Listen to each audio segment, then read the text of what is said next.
Now, John Stossel, who is now a member of the Fox family, I love that, Fox family, he wants to legalize pot, and I debated him on Tuesday. Roll the tape. 75% of all the child neglect and abuse in America is caused by drug-involved adults. And I think that includes alcohol as well. Okay? Yes, okay. Probably 90% of it. You, John Stossel, want to legalize, want to make it easier for adults to get whacked out on all substance when 75% of all abuse is caused by that. But you're suggesting that if it's legal, then many more people would get whacked out. They're getting whacked out now. I'm suggesting that if you make it legal, as Portugal more has, people and fewer people are using it.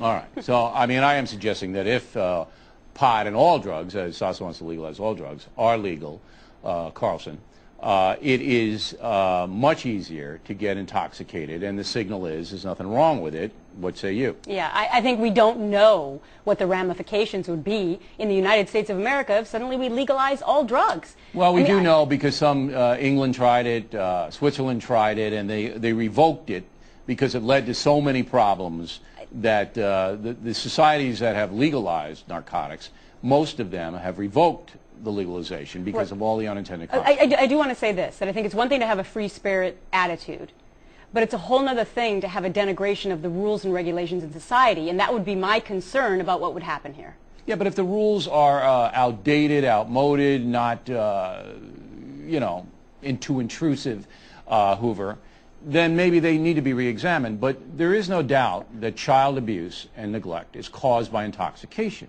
and it is. And you know, how you can say that if you can go down to 7-Eleven and buy crack or meth, you're not going to have more use of it is impossible for me to fathom. Of course you'll have more use of it.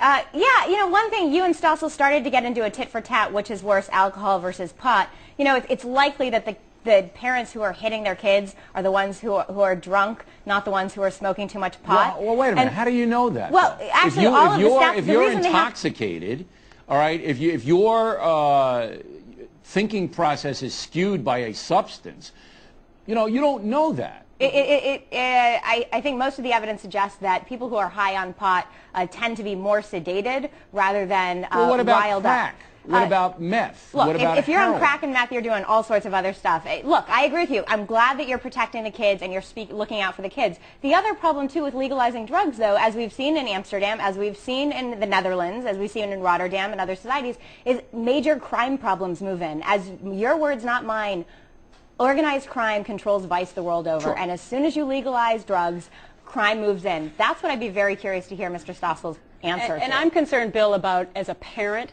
how the heck do you parent this? Because your message right now to your kids is don't do drugs, and one of the biggest things that you can hang your hat on is because it's illegal. And suddenly when it's legal, what in the heck do parents tell their kids? I think it's a surrender. I think it's a surrender. The country basically says, look, it's not worth it. I would decriminalize marijuana in the sense that I wouldn't hunt it down, but I'd still prosecute dealers, and if anybody was in a car under the influence, they'd get book thrown at them. But I do think it's a surrender. The Culture Warriors, everybody.